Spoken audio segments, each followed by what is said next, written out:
My uncle had a second grade son, yeah. And his name is Calvin, and yeah, that guy basically asked me to help him with English. The task was, write a sentence using I. To show him an example, I wrote, I is beautiful. Although I am indeed extremely handsome, attractive, and sexy, of course. Yeah, I know. I'm not talking about this eye, however. The I am talking about is this I. An imaginary number, which is the square root of negative 1.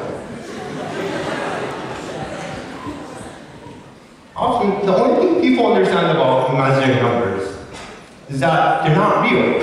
And those people argue, hey, how can a number that's not even real be beautiful? First of all, bring me an object called an imaginary number. I'm sorry. There's no physical object called an imaginary number. But what if your picture of I is distorted, or at least very limited? I believe that it is my duty as a math nerd to show you guys the entire picture of I and how exquisite it can actually be. In my statement, I is beautiful. The first challenge we face is defining beauty. In fact, people back in the ancient Japanese period thought, this is attractive. But people nowadays think, this is sexy. I personally believe that archetype of beauty is sexy. But, we all know that beauty is very subjective. However, in mathematics, the definition of beauty is very simple. One word, beauty is symmetry. It actually does make sense because many studies show that we are indeed attracted to places that are more symmetric, right? So one of the equations that demonstrates the beauty and symmetry of I is Dirac's equation, which describes the elementary particles like electrons. And although it is not shown in this simplified form, Dirac wove in 4 imaginary numbers in this equation. The result is fascinating. Dirac's equation attained the highest degree of symmetry, which even included Lorentz symmetry, that elegantly showed us the symmetry between space and time. And Michio Kaku, professor of physics at New York University, says, Dirac's equation, very weird. I cried when I saw Dirac's equation for the first time. Man, he actually said it. And imaginary numbers were crucial in the creation of this miraculously beautiful equation. In imaginary numbers, there's not only beauty, but also reality. Again, I cannot bring an object called an imaginary number. But our understanding of this universe will begin to crumble without I.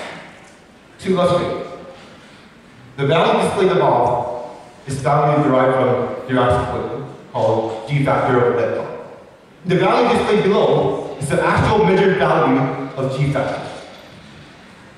As you can see, Dirac's equation is accurate to the 10th decimal place. How can anything be more real than tech, right? Also, quantities like spin of electron,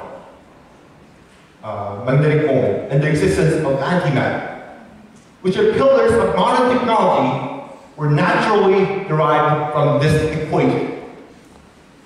Especially for antimatter, no one was looking for it. As physicists were exploring through Dirac's equation, just popped up. Basically, imaginary numbers through Dirac's equation prophesies the existence of new matter. And without I, it would have been impossible for us to harness electricity.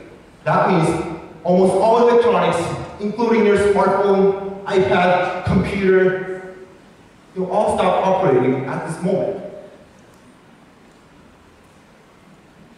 This is how powerful and real imaginary numbers are. And the fact that imaginary numbers can contribute to our understanding of this universe is fascinating.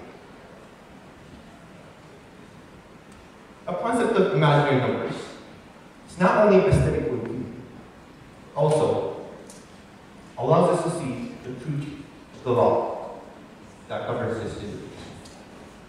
Again, I is beautiful.